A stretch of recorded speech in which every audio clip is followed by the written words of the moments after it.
Hey guys, Jared here with RP Strength and Fitness. This is a video I've been meaning to do for quite a while, but I'm going to start, kind of touching on a few of these things maybe here and there, but we're going to start to put a little bit more stuff on our YouTube channel. So just some general information, short videos, hopefully, as long as I don't ramble too much.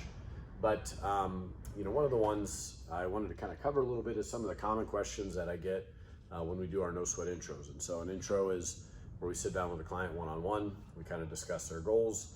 Oftentimes people will send us messages asking about, what do we do? How much does it cost? Those kind of things. And it's really important that we sit down with people, meet with them one-on-one, kind of discuss what they're looking for, what are the things we can do to help, what kind of frequency we're looking at in order to get those goals. So, for example, one of the most common questions I get is how frequently should I be working out? And the hard part is there's not really a perfect answer for that, because again, you've got people that have a ton of experience, people that have little to no experience, people that want to lose a lot of weight, or maybe they want to build muscle. So one of the things that I want to, just kind of touch on briefly is, probably the very first thing that I ask them is, what kind of experience do you have? So if you're somebody who's currently working out, or you've been working out for a long time, maybe you've been walking a lot, but you've never lifted weights.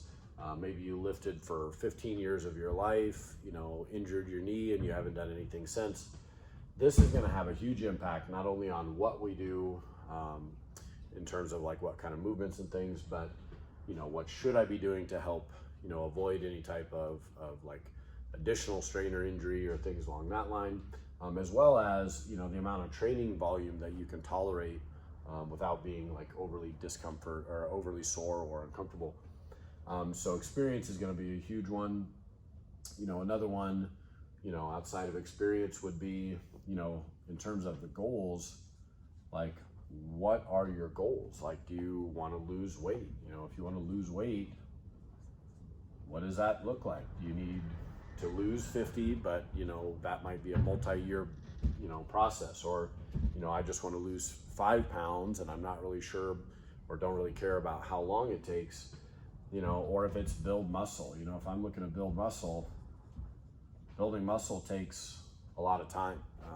It takes a lot of time. It takes probably more of a strength training stimulus.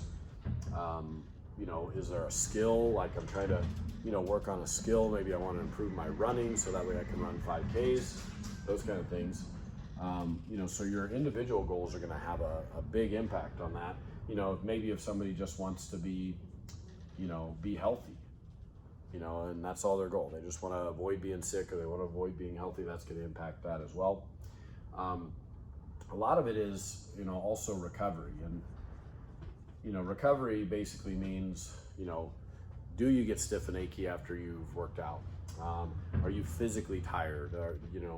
By 2 or 3 days later, are you, waking up feeling extra groggy in the morning, those kind of things. And so recovery often will dictate, no matter what you do, it's going to dictate a little bit what's going on in terms of your frequency of training. And so for lack of a better explanation, I often tell people, like, you can train as often as you can recover. So if you do a 45-minute strength training session with some conditioning, and the next day you got maybe a little bit of stiffness or achiness, but you feel overall pretty well, your nutrition is pretty good, you sleep pretty well, you could probably train, 5, maybe 6 days a week, if that's what, your body recovers, or if it recovers that fast. Now, if you're somebody who, after 30 minutes of minimal training, you're sore for 2 days, then training the next day, at least weights, may not be the best option. Or, you might need to do a split routine where it's like legs one day, upper body the next. Or, maybe you need to have like a light cardio day or something like that. But that, again, that's where, having a coach or having a program to follow is going to be incredibly beneficial. But the recovery often will kind of dictate a lot of that in terms of the frequency. And so again, let's say somebody comes in, we sit down for a no sweat intro, we're talking to them about their training goals, and they say, how often should I come in? Let's assume that this person has never worked out in their life, or they haven't in over a year, I typically say, we're going to shoot for around 3 times a week. But in theory, they could train every day as long as they recover. Now, we as coaches try to manipulate our workouts a little bit so that way, if somebody's brand new, the workout calls for 100 air squats. We don't want them to do 100 air squats. Where you might have them do 20 or 30 based off of how they did in their assessment. Maybe fill the rest of the time with a little bit of some light biking or some core work. But we help kind of assist with getting that proper work to recovery ratio kind of figured out for them, so that way they don't have to worry about it as much.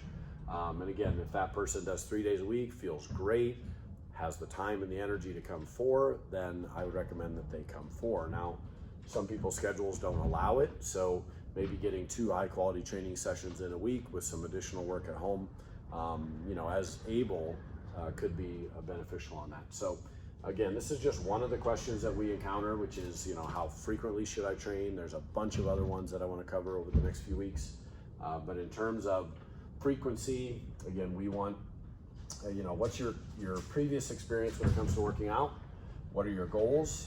Because that's going to really dictate a lot, whether it's the amount of calories burned per week or how much, strength training we need to do, as well as the recovery. How well are you recovering from those sessions? Because if you're trying to build muscle and you're still sore on, Thursday from a Monday session, then you're definitely either training too much in that one session or something's deficient in your recovery that's going to keep you from wanting to do that. So looking forward to doing more videos of these in the future. Hope you enjoy it.